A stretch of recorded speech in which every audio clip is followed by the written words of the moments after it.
대한민국의 미래를 위해 고생하고 계시는 금천구 지역 국회의원 이모키 의원님을 인터뷰하도록 하겠습니다.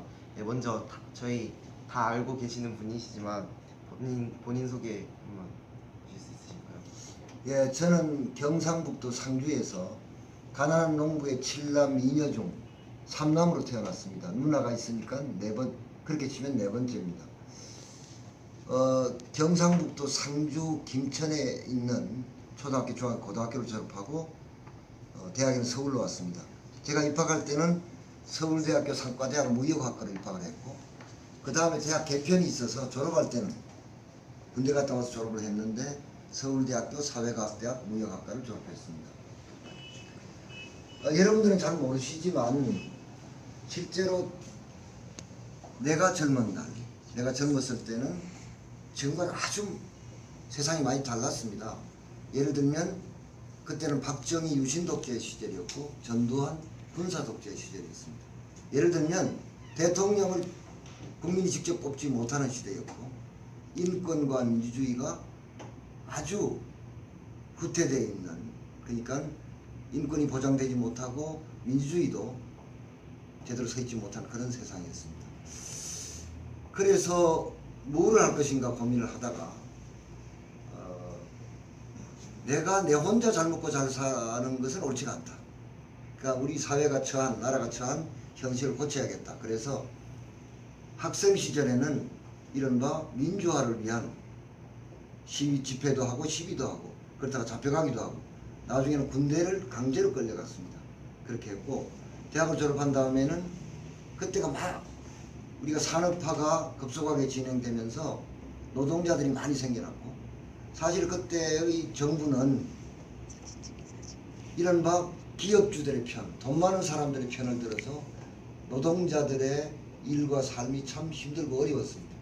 예를 들면 아무리 일해도 먹고 살기도 힘들고, 장시간 일하고 밤을 새서 일하기도 하고, 환경은 열악하고, 그런 조건 속에서 노동운동을 해야겠다고 생각해서 대학을 졸업하고 노동운동을 했습니다. 내가 공장에 가서 노동자가 되고, 그리고 그들과 함께 노동조합을 만들고, 부당한 일이 있으면 함께 싸우기도 하고, 그러다가 감옥도 가고, 감옥을 2번이나 갔다 왔습니다. 이렇게 해서 아까 말씀드린 것처럼 내 젊은 날은 그 군사 독재가, 유신 독재가 민주주의를 유린했을 뿐만 아니라 노동자 농민의 삶을 벼랑으로 내몰았기 때문에 그에 맞서 싸울 수밖에 없었던 그런 시대였다. 그러니까 정치하기 전까지는 민주화운동, 노동운동을 하면서 젊은 날을 보냈습니다. 잘 들었습니다. 그리고 국회에서 현재 활동하고 계시는 분야가 어떤 분야이세요? 예, 내가 속해 있는 상임위원회가 보건복지위원회입니다. 이제 우리나라에서 아주 그 중요성이 부각되는 국민의 건강, 안전, 복지 이런 것을 다루는 상임위원회입니다. 정부 예산도 보건복지 예산이 가장 많습니다. 지금 예산이 한 30%쯤 되고 100조 원을 넘어섰습니다. 그러나 아직도 선진국에 비하면 엄청나게 부족한 상황입니다. 예를 들면은 건강보험의 보장성이라는 게 있습니다. 예를 들면 미국은 드는 비용의 5% 10% 정도를 내면 됩니다. 실업이 나오는 것에. 우리는 지금 36, 7%를 내야 됩니다. 자기가 부담하는 돈이. 예를 들면 스웨덴 같은 나라는 어떠한 중병에 걸리더라도 치료비가 1억 2억이 나오더라도 본인이 부담하는 돈은 2,000크로나 33만 원만 부담하면 됩니다. 이런 점에서 예를 들면 보건에서도 여러 가지 어려움, 우리 아직도 가야 할 길이 멀고, 복지도 마찬가지입니다. 복지라는 게 이제 어려운 사람들을 대상으로 하는 것인데, 예를 들면은 공공사회복지 지출이 우리나라는 10.4%입니다. GDP 대비 10.4%인데 OECD 평균은 21.6%입니다. 그러니까 우리나라는 복지 지출이 반이 안 된다는 것이죠. 핀란드 같은 나라는 GDP 대비 복지 지출이 31%입니다. 그러니까 그만큼 아직도 복지도 아주 우리나라가 선진국은 물론이고 OECD 평균에 비해서도 많이 처져 있습니다. 그래서 보건복지위원회가 할 일이 참 많은, 그리고 정부를 상대로 씨름도 많이 해야 되는 그런 면. 보건복지에 관해서도 되게 관심을 가지고 일하시고 또 이 금천구를 위해서 열심히 일하시는데 이렇게 일을 하시면서 가장 관심을 가지고 하시는 일이 어떤 건지 여쭙겠습니다. 내가 정치를 하는 그 목표는 잘 사는 검천 행복한 서민입니다. 그러니까 예를 들면 금천구가 서울에서도 상대적으로 없는 것이 있거나 부족한 것이 많은 동네입니다. 그러니까 사실은 국회의원이 지역의 발전을 위해서 애를 많이 써야 합니다. 그리고 행복한 서민이라고 하는 것은 우리 지금 서민의 일과 삶이 참 힘들고 어렵습니다. 이 서민의 일과 삶을 좀 더 편안하고 따뜻하게 해 줘야 한다. 이게 제가 정치를 하는 사명이고 그렇습니다. 그래서 캐치프레이즈가 잘 사는 검천 행복한 서민, 그걸 위해서 열심히 하고 있고, 보람을 느끼는 것은 이렇습니다. 예를 들면 금천구 주민들이 절실하게 바라는 것을 내가 노력을 통해서 이루었을 때 주민들이 막 기뻐하시잖아요. 그걸 보면 참 저도 기쁘고 행복하죠. 예를 들면 서민들이 참 힘들게 사는데 큰 도움이 되는 법을 만들어서 그 서민들이, 국민들이 기뻐할 때 그 모습을 보는 것이 큰 기쁨입니다. 금천구를 위해 많은 일을 하시고 계신 것 같은데 금천구 학생들에게 지역의 국회의원 또는 한 분의 어른으로서 해주고 싶은 말씀이 있다면 무엇입니까? 저는 그러니까 이제 어린이가 있고 원래 이제 아동, 법적으로는 아동인데 이제 우리 일반적으로 청소년이라고 부르잖아요. 그 다음에 이제 그 고등학교 졸업하면 청년이라고 부르고 그렇게 하는데, 저는 좀 어렸을 때, 그러니까 초등학교, 중학교, 혹은 중학교 좀 저학년 이런 사람들이 하고 싶은 말은 다음에 세 가지입니다. 첫 번째는 씩씩하라는 것입니다. 예를 들면 요즘은 저만 해도 7남 2녀잖아요. 9명이니까 가난하니까 뭐 돌봐줄 게 없죠. 그냥 지가 알아서 다 사는 거죠. 어렸을 때. 근데 지금은 애들이 1명, 2명 이러지 않습니까? 그러니까 우리 학생들이 부모나 선생님이나 이렇게 의존적인 경향이 많이 있어요. 예를 들면 조금 몸이 아파도 막 그 아버지 어머니한테 하소연을 한다든지, 조금 고통이 있어도 선생님한테 뭘 한다든지, 저는 좀 씩씩하게 해야 된다고 생각합니다. 그러니까 어지간한 고통은 스스로 감내하고 인내하고 그리고 가야 한다고 생각합니다. 그게 평생을 살아가는데 달라집니다. 두 번째는 책을 많이 읽었으면 좋겠습니다. 지금 이제 여러 가지로 기술이 많이 발전해서 학생들이 스마트폰, 인터넷 많이 하잖아요. 게임 많이 하잖아요.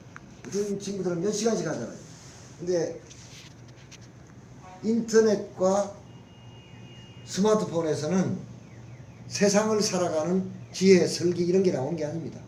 정보는 얻을 수 있지만 세상을 살아가는 지혜, 설계 이런 것은 어디에서? 역시 책에서는. 책을 어렸을 때 많이 읽은 그런 사람은 커서 하는 모습이 일하는 모양이 다릅니다. 그리고 세 번째로는 아까 말한 것처럼 아이들이 하나 둘 이렇게밖에 안 되니까 이기적인 경향이 많이 늘어났습니다. 나만 안다든지 우리 가족만 안다든지. 근데 그렇게 하면 훌륭한 사람이 될 수 없습니다. 이웃에 대해서 관심과 애정을 가져야 합니다. 특히 힘들고 어렵게 사는 이웃에 대해서 관심과 애정을 가졌을 때 그 사람의 폭이 넓어지고 인격이 제대로 연마되는 것이고 나중에 훌륭한 사람이 됩니다. 좀 더 이제 여러분들이 커서 고등학생이 되고 대학생이 되고 이렇게 될 때, 그리고 어른이 되어갈 때 당부하고 싶은 말이 있습니다. 첫 번째는 프로 건설입니다. 여러분이 어른이 돼서 활동하는 시대는 나 같은 사람이 활동했던 시대와는 좀 다를 겁니다. 우리 때는 뭡니까? 출세를 해야 된다고 했습니다. 높은 자리에 가거나 돈을 많이 벌거나. 근데 여러분의 시대는 좀 다를 거라고 생각합니다. 자신이 하고 싶어서 어쨌든 간에 다음 세 가지가 필요하다고 생각합니다. 하나는 프로 건설. 프로 건설이란 뭐냐? 내가 하고 싶은 일, 잘할 수 있는 일, 해야 할 일을 딱 맞닥뜨리면 어떤 난관이 올 때 포기하고 후퇴하는 게 아니라 끝까지 그걸 잡고 늘어진다는 것입니다. 예를 들면 이런 표현이 있습니다. 독수리가 하늘에서 먹이를 노려보듯이 표범이 그 먹이를 낚아채듯이. 여러분 독수리가 먹이를 노려보는데 아주 집중하잖아요. 그리고 표범이 먹이를 낚아챌 때 여러분 동물의왕 같은 거 보면 조용히 있다가 딱 순간이 오면 온 힘을 다 쏟으면서 질주하잖아요. 이렇게 이런 자세로 공부도 하고 일도 해야 한다고 생각합니다. 두 번째는 자기 사랑입니다. 자신을 사랑해요. 자기보다 소중한 존재는 지구상에 없습니다. 자기보다 더 소중한 건 없다는 뜻입니다. 예를 들면 지금 옛날에는 여성들이 아주 차별을 받고 사실 집에서 일만 하고 그리고 여러 가지 어려움이 있었잖아요. 차별이 많았잖아요. 그런 분들이 지금 이제 세상이 변하면서 각성하잖아요. 그래서 묻는다고요. 나는 누구냐고 묻는다. 나는 누구의 엄마, 누구의 아내, 누구의 할머니, 나는 어디 있습니까? 이게 자각이잖아요. 그 자기 사랑이 시작된 거죠. 한 인간의 무게는 지구의 무게보다 무거울 수 있습니다. 자기에게. 그러니까 자기를 사랑하면 자기를 사랑해야 하고 자기를 사랑하면 어떤 일이 있느냐? 비윤리적이거나 반사회적이거나 비도덕적인 일을 못하죠. 왜? 자기를 사랑하고 자기가 끔찍한데 자기를 끔찍이 아끼는데 어떻게 이상한 일을 할 수 있겠습니까? 그렇죠? 자기를 사랑해야 또 자신이 살아가면서 얻고자 하는 목표를 정말 절실하게 원하고 정말 열심히 할 수 있습니다. 그러니까 자기보다 더 소중한 것은 지구상에 없다. 자기를 사랑해야. 그 다음에 마찬가지로 이웃에 대한 관심과 애정을 갖고 살아야 됩니다. 특히 힘들고 어려운 이웃에 대한 관심과 애정을 갖고 살아야 됩니다. 예를 들면 여러분도 알겠지만 미국에 뭐 부자들 많습니다. 예를 들면 최고의 부자는 마이크로소프트의 빌 게이츠입니다. 뭐 우리나라 아마 이건희 회장 재산의 6-7배 되는 그런 사람이죠. 옛날에 부시 대통령이 아들 부시입니다. 상속세를 없애겠다고 한 적이 있습니다. 그럼 재벌들은 좋아할 거 아니에요. 세금 무지무지하게 내는데 안 해도 된다고 하니까. 근데 이 사람들 300여 명이 반대 성명을 냈습니다. 사랑입니다. 세상을 바꾸는 것은 국민에 대한, 그러니까 사람에 대한 사랑, 특히 힘들고 어려운 사람에 대한 사랑이 세상을 바꿉니다. 그러니까 정치인이 갖춰야 될 가장 기본적인 덕목은 사람에 대한 사랑입니다. 그 위에 아까 말했듯이 공부도 하고 여러 가지 경험도 하고 고민도 하고 사색도 하고 실천을 해서 평가도 하고 이런 게 필요하다고 생각합니다. 내가 하고 싶은 일, 잘할 수 있는 일은 정말 프로 근성을 갖고 자기 사랑으로 열심히 하시기 바랍니다.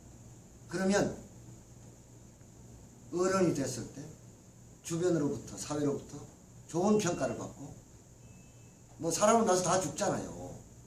그러니까 뭐 누구는 앞으로 뭐 60년을 살고 누구는 20년을 살고 이렇지만 그러면 자기가 늙어서 만약에 이 세상을 떠날 때쯤 됐을 때 나는 정말로 보람있게 살았다. 난 정말 아름답게 세상을 살았다. 이렇게 될 수 있는 게 우리가 살아가는 목표 아닙니까? 그러니까 프로근성 자기 사랑을 갖고 하고 싶은 일 잘할 수 있는 일을 정말로 열심히 하는 여러분 되시기 바랍니다. 수고하셨습니다. 네, 감사합니다. 마치도록